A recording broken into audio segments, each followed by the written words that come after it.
Boa noite, Felipe. Boa noite. Felipe, queria te perguntar, por favor, te pedir para explicar o que você queria com a escalação de 4 atacantes. Obviamente que em momentos eles não estavam posicionados como 4 atacantes, acho que deu para enxergar um 4-2-4, um 3-4-3, um 4-4-2, acho que tiveram muitas variações durante a partida.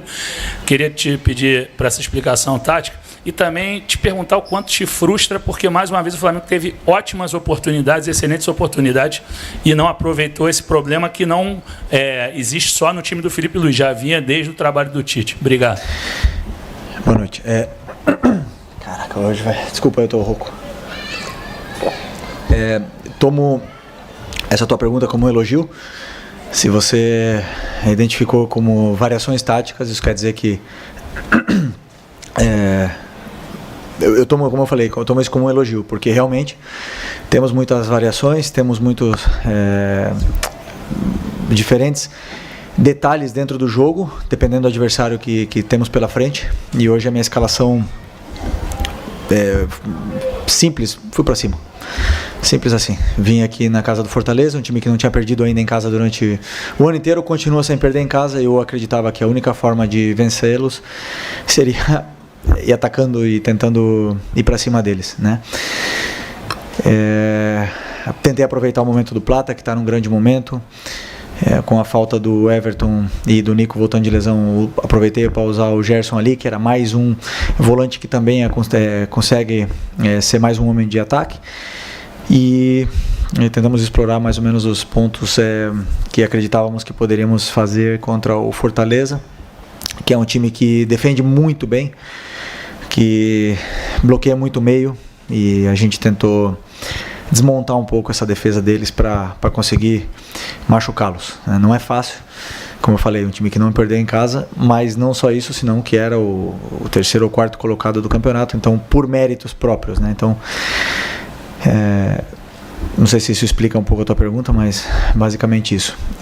Sobre a frustração, claro, já falei na outra vez, eu nunca, jamais vou comemorar um empate, independente se tiver com 1 a menos, com 2 a menos, a gente nunca vai para lugar nenhum para empatar. Queríamos a vitória, não foi possível, tentamos até o último minuto, e com o sabor de que sim, poderíamos ter saído aqui com a vitória, mas da maneira que foi, fica aí, o ponto, vamos levar um ponto pro Rio. Felipe, boa noite. É até injusto cobrar de você, né? Apesar das 3 frustrações, né? O Flamengo empatou com 3 equipes muito fortes, né? Em que poderia ter conquistado o resultado positivo, em determinado momento, até contra o Internacional, estava ganhando no Gigante da Beira-Rio, né? Você que só chegou agora, não dá para cobrar 2023, 2024, mas 2023 você estava aqui como jogador, 2022 e 2021. O Flamengo em 2019 e 2020 alcança um bicampeonato brasileiro, e quando se imaginava que o Flamengo pudesse implementar uma hegemonia no futebol nacional, que acabou não se confirmando. Em 2021, o Flamengo chega às últimas rodadas sem conseguir brigar pelo título diretamente, o mesmo acontecendo em 2022, e no ano passado, embora o Flamengo ainda tentasse dar uma arrancada nas últimas rodadas. A que se deve isso, né? E como explicar para o torcedor o fato de o Flamengo, um clube com o investimento que o Flamengo tem, com o elenco que o Flamengo tem, não conseguir, durante 4 anos consecutivos, brigar diretamente pelo principal título nacional? Bom, enquanto eu estiver aqui, o brasileiro sempre vai ser prioridade absoluta. Então, eu levo o Campeonato Brasileiro como o campeonato mais difícil que existe. O campeonato onde está a regularidade, onde você passa por inúmeros momentos, passa por data FIFA, viagens e tudo mais, e é o campeonato mais difícil para mim que tem para conquistar, e é um dos que eu mais tive prazer em ganhar como jogador.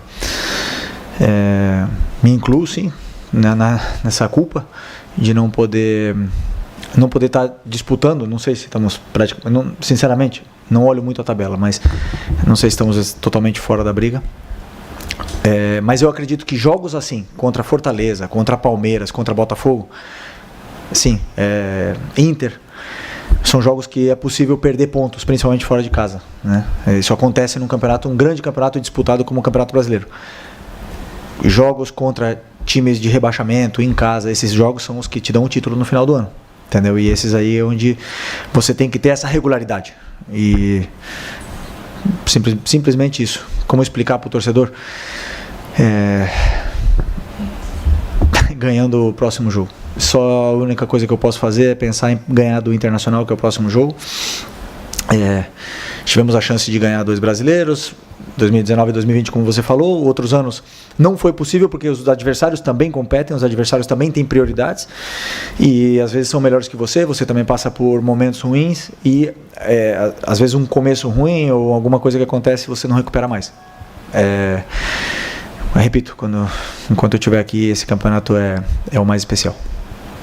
Felipe, você já foi perguntado e repetiu algumas vezes, né, que você é um discípulo do Simeone, né, um cara que não aprendeu a não relaxar nunca, mas essa questão de chances de título realmente ficaram mais difíceis agora, até o Botafogo está ganhando, agora está abrindo 10 pontos, enfim. Eu queria te perguntar o que você está projetando para esses 3 próximos jogos agora, Inter, Criciúma e Vitória, no teu trabalho mesmo, já de repente projetando um ano que vem, pensando, o que você está pensando em trabalhar para esses jogos, além, é claro, do desejo de vencer que você sempre quer? Bom, sinceramente não penso no ano que vem. A única coisa do ano que vem é preparar a pré-temporada e isso é outra história, né? Eu penso no jogo do Inter. A partir de hoje, no avião, já vou começar a olhar o jogo do Inter, que jogamos contra eles, foi um grande jogo, um adversário que está, se eu não me engano, 15 jogos sem perder, e é a única coisa que me interessa, a única coisa que está no meu controle. Motivar os jogadores é fácil, porque eles estão com a camisa do Flamengo. Eles mesmos se motivam. O compromisso dos jogadores hoje foi o melhor possível. Então vamos para ganhar do Inter. E depois do Inter vem Criciúma, e vamos para ganhar do Criciúma. E depois do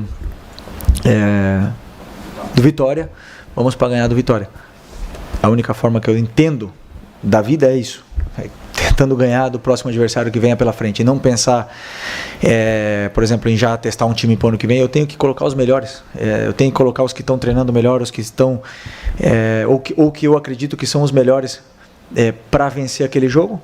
E com isso eu passo uma mensagem para o grupo, que quem tiver melhor vai jogar, que tem que trabalhar, tem que disputar a posição. Então ganhar do Internacional, a única coisa que está na minha cabeça. Boa noite, Marília Gabriela do Mosaico Esportivo. Como você avalia o seu comando sobre o Flamengo nesse momento? Obrigada. Quem tem que avaliar são vocês e os jogadores. Repito, não paro nunca para analisar. Estou muito feliz por ter conquistado um título, mas já falei em outras vezes que a minha ambição é muito maior do que qualquer outra coisa e quero mais, então a avaliação fica aí para vocês. Tá bom. Boa noite, Felipe. Pedro Brando, torcida amiga. Felipe, hoje você não utilizou jogadores da base, algo que aconteceu, por exemplo, contra o Criciúma. Eu queria que você explicasse para a torcida essa estratégia, considerando a partida que o Matheus fez, por exemplo, e o próprio Guilherme também, que estreou com o pé direito. Então, foi uma estratégia devido ao adversário que você teve hoje, que é um adversário mais complicado até pela tabela? Cuiabá foi o jogo, não foi Criciúma. Okay. Não, simples, sentia que o jogo pedia jogadores desse porte,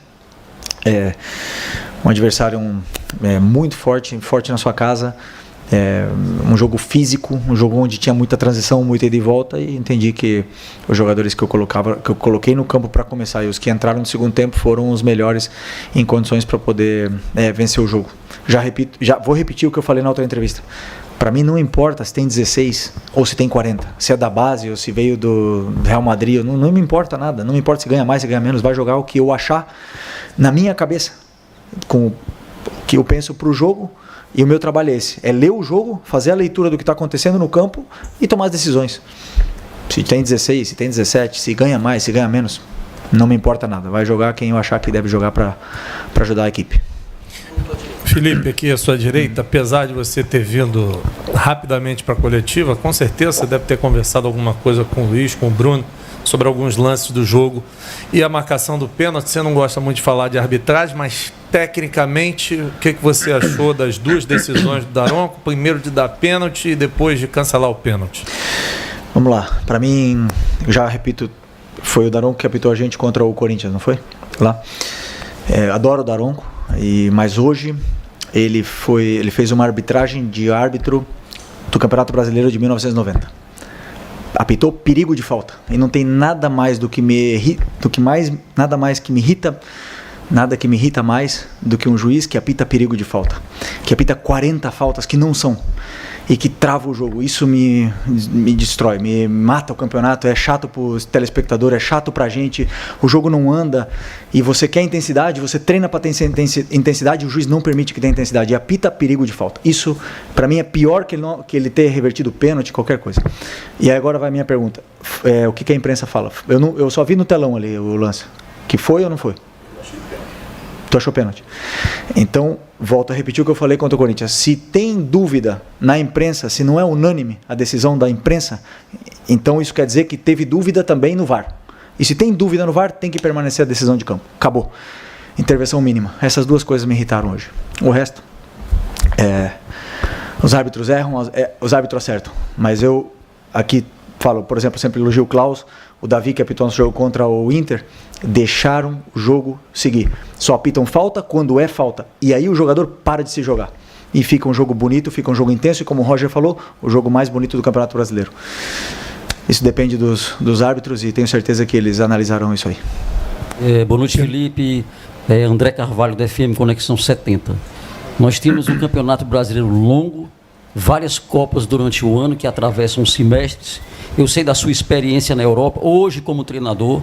Eu queria que você me falasse da sua expectativa em relação a esse calendário. Há no Felipe uma expectativa de melhorar essa situação, até mesmo porque o Flamengo jogará no próximo ano no Libertadores, com expectativa de mais clubes no próximo ano. O que é que o Felipe pensa em relação ao Campeonato Brasileiro, outros campeonatos que fazem parte da CBF? Sobre o calendário, você fala? Sobre o calendário.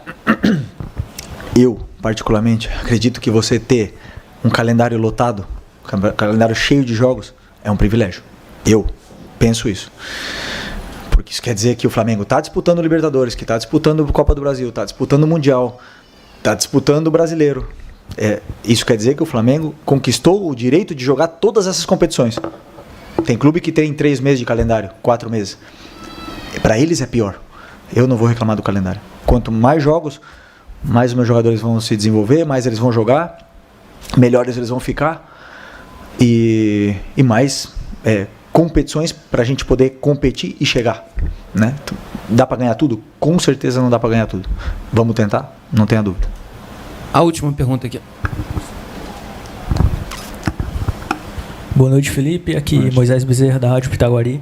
O Flamengo já campeão da Copa do Brasil, né, já com vaga garantida para a próxima Libertadores. Você falou em declarações recentes que não ia deixar os jogadores esmorecerem, né, internamente assim, em questão de Campeonato Brasileiro e o restante da temporada. Queria perguntar se esse sentimento muda ou se o Flamengo vai brigar pelo título do Campeonato Brasileiro, vai tentar enquanto houver chances até o final, ou se esse sentimento muda de certa forma após esse empate com o Fortaleza aqui. Mesma resposta que eu dei antes pro teu companheiro.